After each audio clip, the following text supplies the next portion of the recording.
시편 68편 5절 6절 말씀 함께 읽도록 그렇게 하겠습니다. 시편 68편 5절 6절입니다. 같이 읽습니다. 시작. 그의 거룩한 처소에 계신 하나님은 고아의 아버지시며 과부의 재판장이시라. 하나님이 고독한 자들은 가족과 함께 살게 하시며 갇힌 자들은 이끌어내사 형통하게 하시느니라. 오직 거역하는 자들의 거처는 메마른 땅이로라. 아멘. 할렐루야. 좋으신 하나님, 말씀 드리려고 합니다. 우리 귀를 열어주시옵소서. 생명의 말씀이 주의 음성으로 들려지는 은혜의 시간 되게 주님 인도하여 주옵소서. 예수님의 이름으로 기도합니다. 아멘. 사랑하는 성도 여러분, 오늘은 어린이 주일이면서 가정의 달입니다. 가정의 달. 5월 가정의 달이 되면 제가 강해 설교를 잠시 쉬고 가정의 달 설교를 시리즈로 준비를 합니다. 근데 솔직한 고백은 이 시간이 되면, 이 시기가 되면 마음이 굉장히 무거워져요.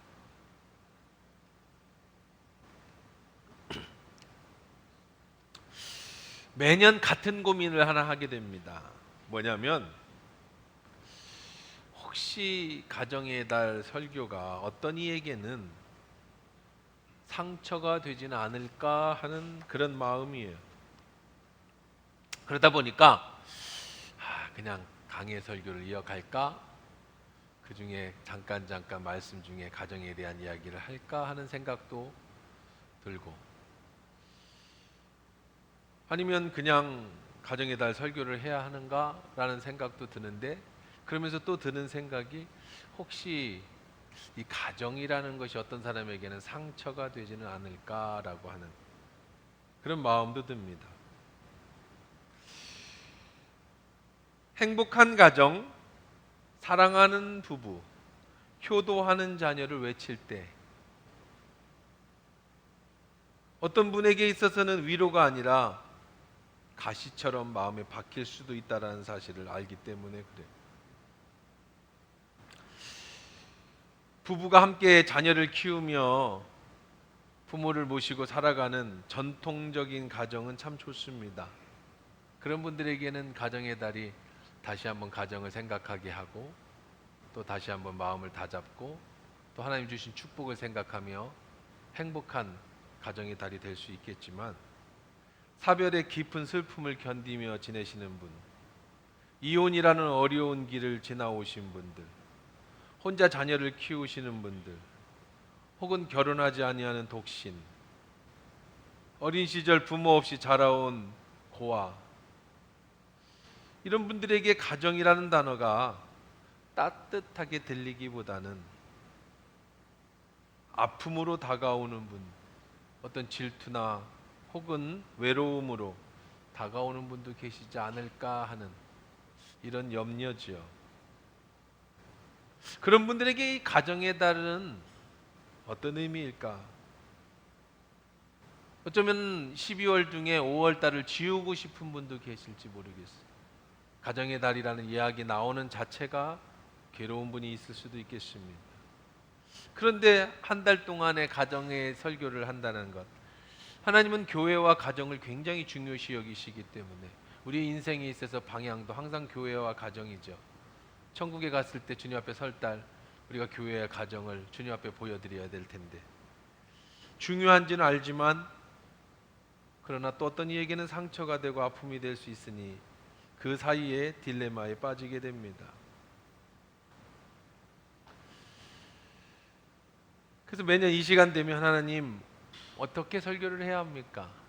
하면서 또 한편으로는 이런 분들에게 상처가 되지 않으면서 또 가정을, 또 그렇다고 해서 가정을 이야기하지 않으면 또 보통 가정들이 또 들어야 될 말씀을 못 들으니까, 이 두 가지에서 저울질을 하며 항상 고민을 해왔습니다. 이번에도 마찬가지로 고민을 하면서 5월의 가정의 달을 맞이하고 설교를 준비했는데, 그러면서 하나님 앞에 기도하고 고민하면서 한 가지 깨달은 결론이 하나가 있습니다. 바로 이거예요. 우리 함께 읽어봅시다. 시작. 하나님은 모든 가정의 하나님이시다. 이 결론을 깨달았습니다. 우리는 가정하면 보통 전통적인 가정을 얘기합니다. 남편과 아내가 있고 부모와 자식이 함께 살아가는 그런 전통적인 가정을 얘기하죠. 그리고 이런 가정에서 어떤 깨어지면, 이것이 무너지면 우리는 어딘가 모르게 불쌍하고 외롭고 또 불행하다라는 생각을 가지게 됩니다. 그러다 보니까 교회가 더더욱 도덕적이어야 되고 교회가 더더욱 그런 것에 대해서 너무나도 보수적으로 생각하는 것 같습니다.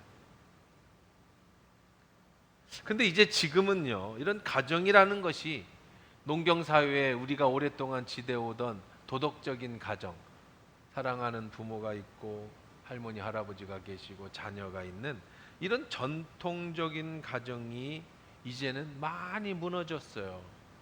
그런 가정만 가정이 아니라는 거죠. 이제는 틀이 바뀌었습니다.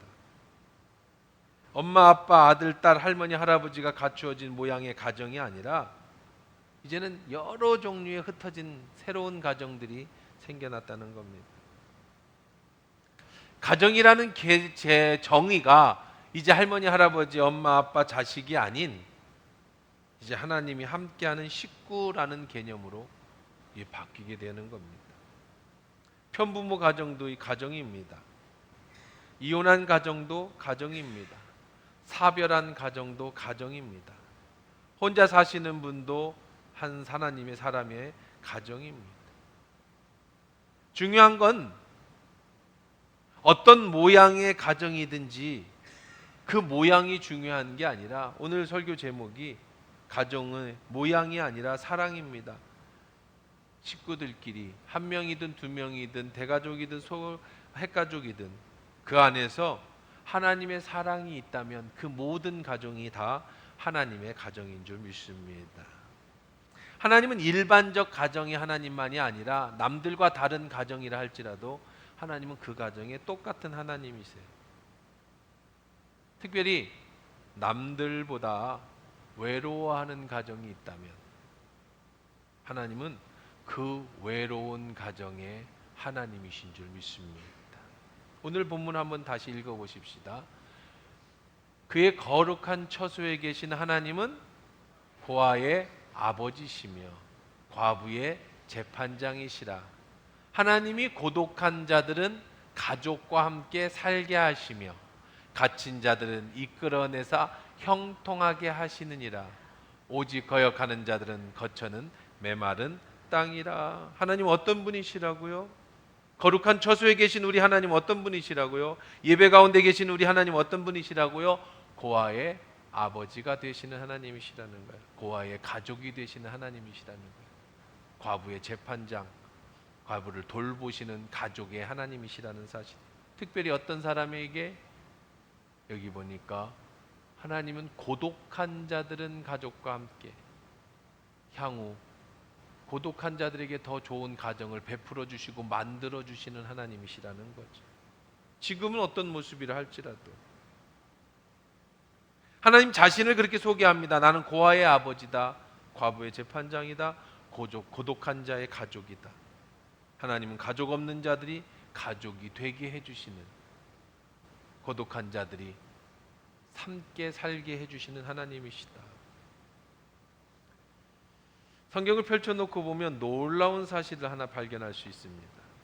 이게 뭐냐면 흔히 여러분이 생각하는 전통적 가정, 사랑하는 엄마 아빠와 자녀들이 있고 할머니 할아버지를 모시고 효하는 그런 전통적 가정에서 자라서 하나님의 일을 하는 사람은 거의 없었다라는 거 아세요? 신기하지 않습니까? 우리가 생각하는 이런 축복받은 가정에서 하나님의 일을 하는 믿음의 사람들은 거의 없었다라는 거예요. 이게 놀라운 사실입니다. 깨어진 가정, 상처난 가정, 복잡한 가정에서 자란 아이들이 사람들이 성경의 위대한 인물로 하나님 앞에 쓰임받은 이야기가 대부분이라는 거예요. 아브라함부터 살펴볼까요? 믿음의 조상이 시작이 아브라함이니까. 아브라함은 공식적으로 아내가 둘이 있었습니다. 뭐 일부 다처제를 뭐라고 하는 게 아닙니다. 그것이 엽기적 가능이라는 게 아니에요. 그 당시에는 일부 다처제가 생활이었고 삶이 문화였으니까 그걸 비판하는 건 아닙니다. 한 남자가 여러 명의 아내를 구는 것은 흔한 일이었습니다. 그런데 아브라함은 이 두 가정을 잘 다스리지 못했어요. 거기서 태어난 두 아들을 공평하게 대하지 못했습니다. 그 결과 어떻게 됩니까?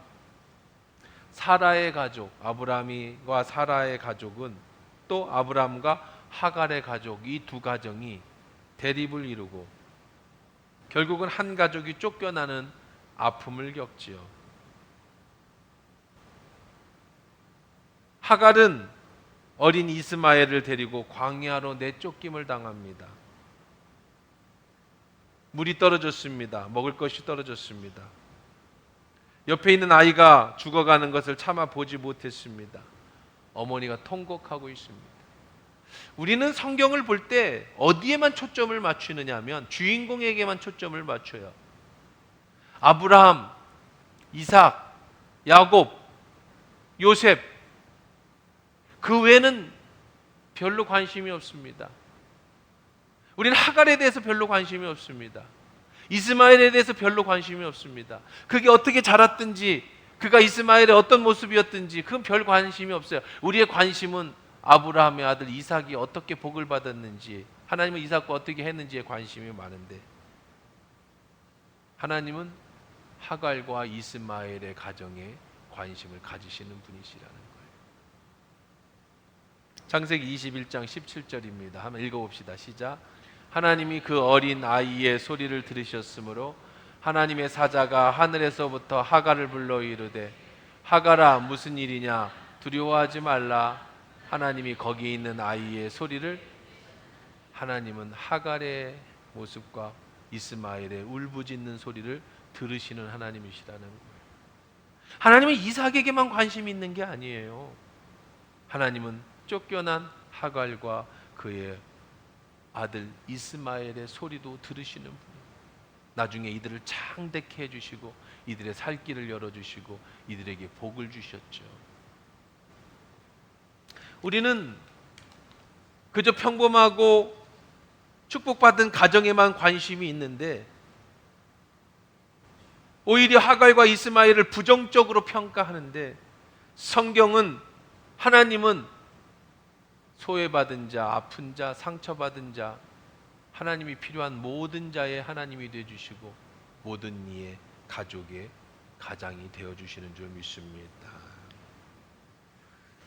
아브라함의 가정이 평탄한 가정이 아니었다는 말이죠. 서로 두 가정이 상처를 주고 불편함을 겪었어요. 한 가족이 쫓겨나는 그런 위기를 겪는 가정이었다는 겁니다. 아브라함의 아들 이삭을 볼까요? 이삭은 아버지 아브라함을 그대로 닮습니다. 아버지가 이삭을 사랑하고 이스마엘을 내어 쫓은 것처럼 이삭은 큰아들 에서를 사랑하고 야곱을 사랑하지 않았습니다. 반대로 엄마는 큰아들 에서는 사랑하지 아니하고 둘째 아들 야곱은 사랑했습니다. 무슨 가정이에요? 이런 가정은 어려서부터 부모가 편애하는 가정입니다. 큰아들만, 막내만, 그 사이에 끼어있는 여자라서, 둘째라서 천대받고 학대받고 오직 형만, 오직 막내만 생각하는 그런 가정이었다는 거예요. 그래서 어떻게 됩니까? 결국은 야곱은 아버지도 속이고 형도 속이고 어린 나이에 집에서 도망쳐야 하는 도망자의 신세로 그런 평생을 살아야 했습니다. 행복하지 않은 가정에서, 편애하는 가정에서 살았던 그런 불쌍한 아이였습니다. 세상에 이런 엮이는적 가정이 어디 있습니까? 그런데 그런 엮이는적 가정에서 자란 이삭이, 아브라함이, 야곱이 성경의 위대한 인물로 소개되는 거예요. 야곱은 어떻게 됩니까? 도망친 야곱은 또 두 아내를 자기의 가족으로 만듭니다. 근데 이 둘이 또 시기하고 언니하고 동생하고 질투를 하기 시작해요.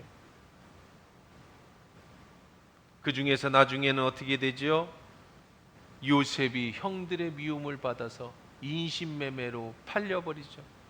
이런 가정은 또 무슨 가정입니까 도대체? 형들이 동생을 인신매매로 팔려버렸어요. 종으로 팔아버렸어요. 이런 엽기적 가능이 또 어디 있겠습니까? 그런데 하나님은 그런 깨어진 상처난 가정을 통해서 요셉을 통해서 12지파를 만드시고 그 12지파를 통해서 하나님 나라를 세우셨어요. 하나님은 완벽한 가정이 아니라 그런 가정의 사람들을 쓰시는 게 아니라 오히려 깨어진 가정, 그 가운데 상처 있고 아픔 자녀들을 들어서 하나님이 사용하시더라는 겁니다. 모세는 어떻습니까? 환경 때문에 어려서부터 부모에게 버림을 당합니다. 태어나자마자 며칠이 안 돼서 물가에 버림을 대죠. 친부모와 강제로 떨어져 바구니에 담겨 강물에 흘러갑니다. 태어나자마자 죽을 고비를 넘기고 분리된 사람이었습니다. 하나님의 은혜로 이방 나라의 공주에게 입양되어 자랐습니다. 오늘날 사회복지 표현으로 말하자면 원가족과 분리되어 위탁가정에서 자란 아이예요. 고아원이 아닌 다른 집안에서 자란 아이였습니다. 그런데 하나님은 그런 모세를 통해서 이스라엘 백성을 출애굽시키는 위대한 지도자로 만들지 않습니까? 다윗이라는 인물은 지금 제가 이야기하는 인물들은 성경의 대표적인 인물들이에요. 다윗은 어떤 가정에서 자랐어요? 아버지가 형들 가운데서 다윗을 소외시켰습니다. 무시당한 막내였습니다. 이번에는 막내라서 무시당했습니다. 사무엘이 다윗의 집에 기름 부으러 갔을 때 아버지 이새는 다윗을 부르지 않았습니다. 너는 왕이 될 자격이 없다. 형들 가운데 왕이 날 거니까 너는 가서 양이나 치고 있어라. 그렇게 어려서부터 아버지에게 무시당했습니다. 사무엘서 16장 11절에 보면 그런 하나님은 다윗을 들어 왕으로 삼으시는 장면이 나옵니다. 사도 바울의 영적 아들 디모데는 어떤 사람이었습니까? 어떤 목사였습니까? 사도행전 16장 1절에 이렇게 얘기합니다. 바울이 더베와 루스드라에도 이름에 거기 디모데라는 제자가 있으니 어머니는 믿는 유대 여자요 아버지는 헬라인이다. 그 어머니는 믿는 유대 여자요 아버지는 헬라인. 어떤 집에서 자랐어요? 아버지가 믿지 않는, 어머니만 믿는 집안에서 자랐어요. 그 뒤로 그 아버지 얘기는 하나도 나오지 않아요. 이혼했는지 아니면 박해를 했는지. 그 뒤에 이렇게 얘기합니다. 이는 내 속에 거짓이 없는 믿음이 있음을 생각함이라. 이 믿음은 먼저 내 외조모 로이스와 내 어머니 유니게 속에 있더니 아버지 속에 있는 게 아니에요. 내 어머니와 외할머니 속에 있는 믿음이 네 속에 들어갔다는 걸 내가 확신한다. 바울이 디모데의 신앙의 뿌리를 말할 때 아버지를 거론하지 않습니다. 그저 어머니 한 명의 헌신과 기도가, 외할머니의 헌신과 기도가 디모데라는 위대한 목회자를 만들어냈어요. 아버지의 부재 속에서도 어머니의 눈물 어린 기도로 자녀를 믿음의 사람으로 만들어낸 케이스입니다. 심지어 우리 예수님도 한부모 가정에서 자랐을 가능성이 굉장히 높습니다. 많은 신학자들이 거의 정론처럼 여기는 것은 요셉이 일찍 죽었을 것이라고 생각합니다. 요셉이 등장하는 것은 예수님이 어린 나이에 예루살렘 성전에 예배하러 갔다가 길을 잃어버렸을 때 그때 요셉이 등장한 이후로 예수님이 자라면서 요셉 얘기는 한마디도 나오지 않습니다. 예수님이 십자가에 달려 죽으실 때 요셉의 이야기는 한마디도 나오지 않습니다. 그 후에 예수님을 찾아왔다고 하는 많은 형제들 얘기 속에 요셉은 전혀 등장하지 않습니다. 아마도 일찍 예수님의 아버지 요셉은, 육신의 아버지 요셉은 죽었고 예수님이 소녀 가장으로서 어머니를 봉양하며 30살까지 아버지가 하던 일을 대를 이어서 목수의 일을 했던 것으로 보여집니다.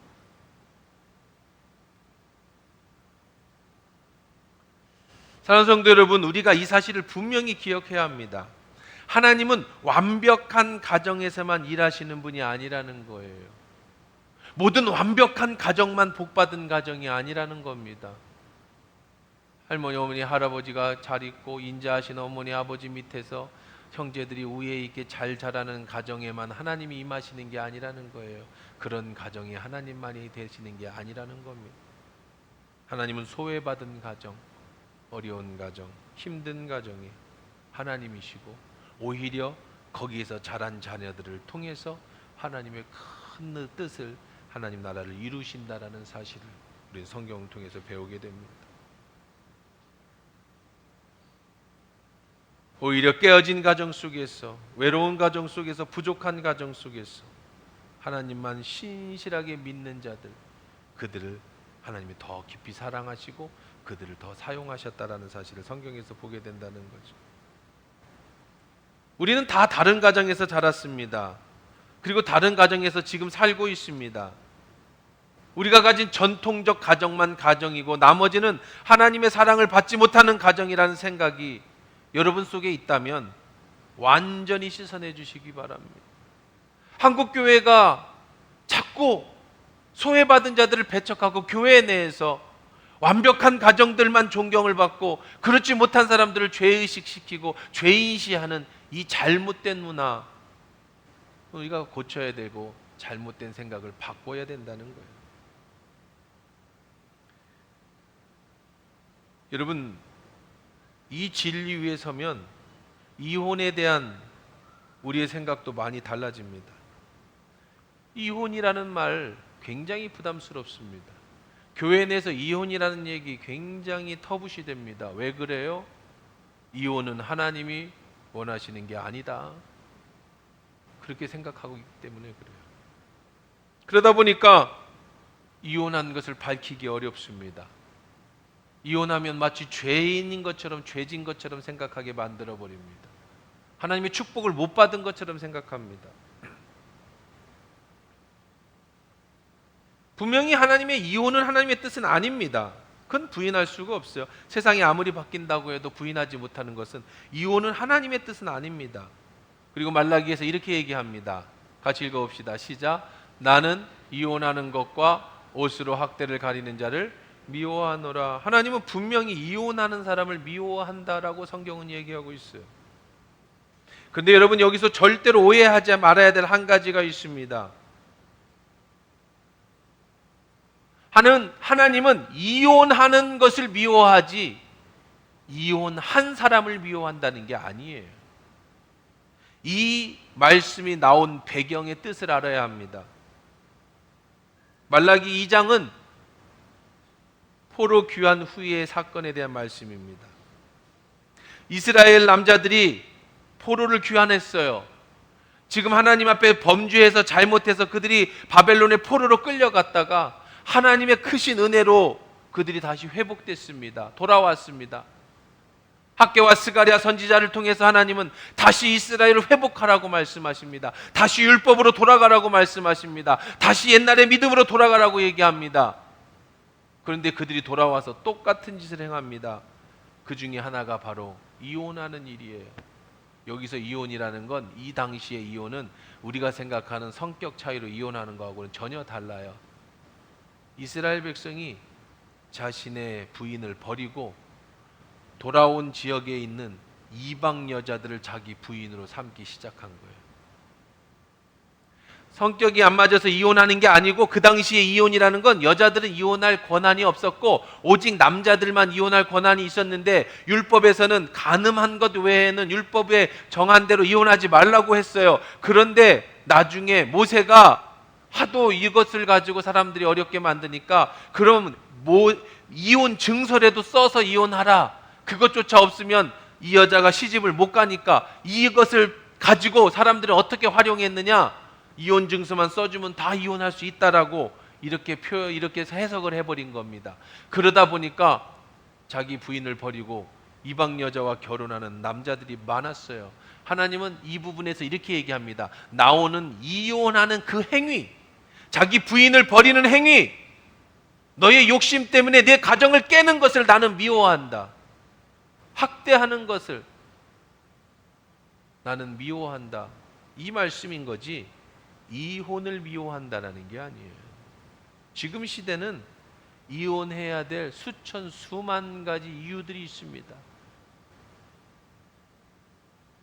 오늘 마찬가지예요. 여러분이 유익 때문에 남편을 버리고 여러분의 유익 때문에 아내를 버리는 외도를 통해서 혹은 마음의 변화를 통해서 자기 욕심 때문에 이혼하는 것은 하나님이 절대로 미워하는 일입니다. 어떻게든지 가정을 잘 세워가고 꾸며나가는 것이 하나님의 뜻이에요. 하지만 이혼은 여러분의 선택인 거예요. 여러분이 이혼을 선택했다고 해서 이런 외도나 자신의 욕심이 아닌 다른 상황 때문에 어쩔 수 없는 형편 때문에 여러분이 이혼을 선택했다고 해서 하나님은 그 선택한 사람을 미워하거나 절대로 정죄하지 않으신다는 겁니다. 그것 때문에 의기소침하거나 기죽을 일이 전혀 없는 얘기예요. 하나님이 미워하는 것은 부당하게 아내를 버리는 남자들에 대한 책망이지 깨어진 가정의 아픔에 있는 한 사람을 향한 정죄가 아니라는 거예요. 하나님이 미워하시는 것은 부당하게 사람을 버리는 죄지 그 상처 가운데 있는 이혼당한 여자의 마음이 아니라는 겁니다. 예수님은 사마리아 우물가에서 5번이나 이혼한 여자를 찾아오셨습니다. 예수님은 5번이나 남자를 바꾼 여자를 향해서 절대 정죄하지 않으셨습니다. 내 남편을 데리고 와라. 남편이 없습니다. 맞다. 네 말이 맞다. 그를 인정해 주셨습니다. 그리고 그의 목마른 목을 생수를 예수님이 남편이 되어 주셔서 영적 남편이 되어 주셔서 그의 생수의 목마름을 채워 주신 분이지. 힘들어하고 외로워하고 사람이 싫어서 땡볕에 물을 기르러 온 그 여자를 친히 사마리아까지 찾아가셔서 위로해 주시고 그의 목마름을 해결해 주신 분이지 그에게 이혼을 했다는 이유로 정죄하거나 판단하신 분이 아니시라는 사실을 기억하셔야 합니다. 이혼이 정당하다는 말씀이 아닙니다. 이혼한다는 것은 본인이 아픔 속에서 본인이 책임질 일이에요. 그것은 본인이 결정한 겁니다. 하지만 그 깨어진 자리에 머물러 계실 때 하나님은 여러분에게 책망으로 다가오지 않습니다. 내가 그런 결정을 내렸다고 해서 하나님이 나를 미워하지 않으십니다. 하나님은 그 아픔 속에서 이혼할 수밖에 없는 상황 속에 있는 사람을 찾아가셔서 위로해 주시고 힘 주시고 새로운 계획을 준비하시는 분이라는 사실이에요. 하나님이 그러시다는데 여러분은 절대로 이혼에 대해서 누구를 정죄하거나 판단해서는 안 됩니다. 그것은 죄입니다. 여러분 가운데 이혼의 아픔을 지니고 계신 분도 계신 줄 압니다. 어쩌면 살면서 여러분 누구보다도 자기 자신을 자책하거나 잠 못 이루는 밤을 보내셨을 수도 있습니다. 내가 부족해서 수없이 자신을 돌아보셨고 자녀들 앞에서 죄책감을 안고 사셨을지도 모릅니다. 그러나 잘 들으십시오. 그것이 여러분이 결정한 결정이라면 그냥 그 결과일 뿐이지 누구에게 손가락질 받을 일, 지탄 받을 일이 절대로 아닙니다. 더욱이 하나님 역시 여러분을 향해서 미워하거나 실망하거나 여러분을 향해서 손가락질하지 않으신다라는 사실이에요. 이혼 가정은 하나님이 사랑하시는 또 다른 형태의 가족일 뿐입니다.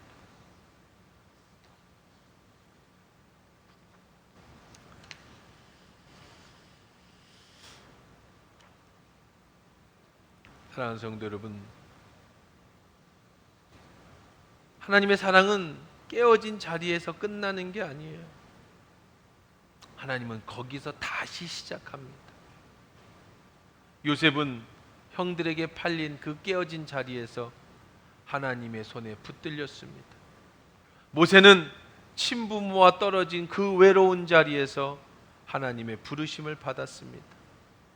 사마리아 여인은 5번 깨어진 그 자리에서 생수의 강을 만났습니다.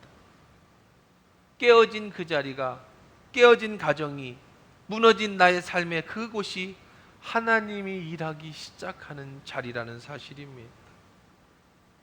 우리는 자꾸 가정을 모양으로 정의하려고 합니다. 엄마, 아빠, 자녀가 있고 그것을 정상이라고 말합니다.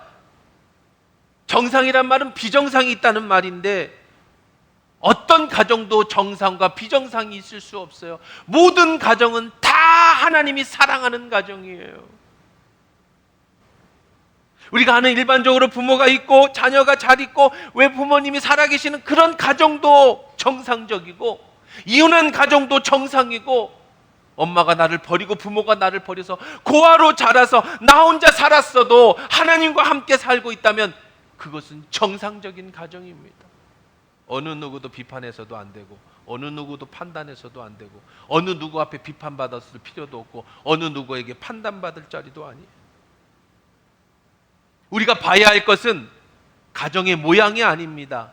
우리가 봐야 할 것은 그 가정 안에 사랑이 있느냐예요. 이혼한 후 자녀를 양육하는 부모든 편부, 편모의 가정에서 자라났든 자녀가 있든 없든 그 모양이 아니라 그 안에 하나님의 사랑이 흐르는 가정이냐는 게 더 중요하다라는 사실이에요. 그러니 우리는 여러분의 가정이 전통적인 가정과 다르다고 위축되실 필요가 전혀 없습니다. 여러분이 잘못한 것도 지탄받을 것도 죄 지은 것도 아닙니다. 하나님은 그 모양, 그 모습, 그 모델로 여러분을 사랑하시고 여러분의 가정을 사랑하십니다. 혹시 여러분이 잘못한 선택을 과거에 할지라도 하나님은 여러분의 모습을 보면서 안타까워는 하실 수 있지만 그런 모습 속에 하나님은 여러분을 더 사랑하시지 여러분의 선택을 판단하거나 정죄하시지는 않는다는 거예요. 하나님이 그렇게 하신다는데 여러분 누구를 정죄하실 겁니까? 누구에게 판단받으실 것입니까? 스스로 위축되실 일이 전혀 없어요. 5월의 가정의 달 설교를 준비하면서 저는 이 한 가지를 정확하게 정의하면서 시작하려고 합니다. 저는 올해 가정의 달 행복한 가정의 모양을 이야기하는 설교를 하지 않습니다. 가정은 한 명이든 두 명이든 세 명이든 네 명이든 숫자와 상관없이 어떤 모양이든 상관없이 사랑이 있는 곳이 가정인 줄 믿습니다.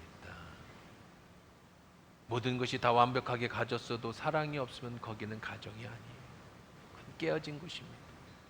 겉으로는 깨어진 것 같지만 그 속에 하나님의 사랑이 있다면, 혼자 자녀를 키우더라도 그곳에 하나님의 사랑이 그곳에 있다면 그것은 행복한 가정, 복된 가정이라는 사실이에요. 부부가 두 사람이 살아도 사랑이 없으면 빈집입니다. 어머니 혼자 자녀를 키워도 사랑이 가득하면 그곳은 천국입니다. 할머니가 손주를 홀로 키워내도 그 안에 신앙이 있으면 그것은 거룩한 가정이요. 디모데와 같이 훌륭한 자녀를, 훌륭한 손주를 키워낼 수 있으면 거기가 하나님이 주시는 축복의 가정인 줄 믿습니다. 여호수아는 이렇게 외칩니다. 여호수아 24장 15절에 오직 나와 내 집은 여호와를 섬기겠다. 여기서 내 집이라고 말하는 것은 가정의 모양이 아닙니다. 나와 함께 살아가는 사람들을 얘기하는 겁니다. 내가 책임지는 사랑하는 모든 사람들을 얘기하는 겁니다. 그 사람이 한 명이든 두 명이든 네 명이든 10명이든 나와 내 집은 여호와만 섬기겠다. 하나님이 주인 되시는 가정, 그 모든 가정은 다 하나님이 사랑하는 가정이요. 홀로 자녀를 키우시는 그런 분이 계시다면 여호와를 섬기는 집이 바로 그 가정이 하나님이 원하는 가정입니다. 자녀가 떠나고 두 부부만 남은 분이 계신다면 두 부분의 가정도 여호와만 섬기는 집이 될 수 있습니다. 결혼하지 않고 혼자 사는 분이 계시다면 당신 한 사람의 삶도 여호와만 섬기는 가정이 될 수 있는 줄 믿습니다. 오늘 말씀을 마쳐봅시다. 사랑하는 성도 여러분, 우리는 과거는 돌이킬 수 없습니다. 그것이 왜 깨어졌는지, 왜 문제가 됐는지, 왜 내가 고아가 됐는지, 왜 우리 부모가 나를 버렸는지, 왜 이혼했는지, 이런 과거를 돌이킬 수는 없습니다. 떠나간 사람을 데리고 올 수도 없고, 부모님이 안 계시던 어린 시절로 다시 돌아갈 수도 없습니다. 그러나 한 가지는 분명합니다. 지금 이 순간부터 하나님과 내가 함께 하시고 사랑하는 식구가 내 옆에 있다면 여기는 모두 행복한 가정입니다. 하나님은 과거의 짐을 다 지우는 분이, 과거의 모든 짐을 다 나에게 지우시는 분이 아니라 하나님은 이 시간 우리에게 새 일을 행하시는 분이시. 이사야 43장 18절 19절입니다. 너희가 이전 일을 기억하지 말며 옛날 일을 생각하지 말라. 보라, 내가 새 일을 시작하리니 이제 나타낼 것이라. 너희가 그것을 알지 못하겠느냐? 반드시 내가 광야에 길을 내며 사망의 강을 내리니. 이 자리에서 우리에게 함께 결단하기를 원합니다. 어떤 모양의 가정이든 어떤 과거를 가졌든 오늘 이 시간 이후로는 하나님이 함께 하시는 우리 가정이라는 사실을 믿음으로 새롭게 시작하는 저와 여러분 되기를 바랍니다. 오늘 본문 말씀에서 하나님은 고독한 자들은 가족과 함께 살게 하시며 라고 말씀하십니다.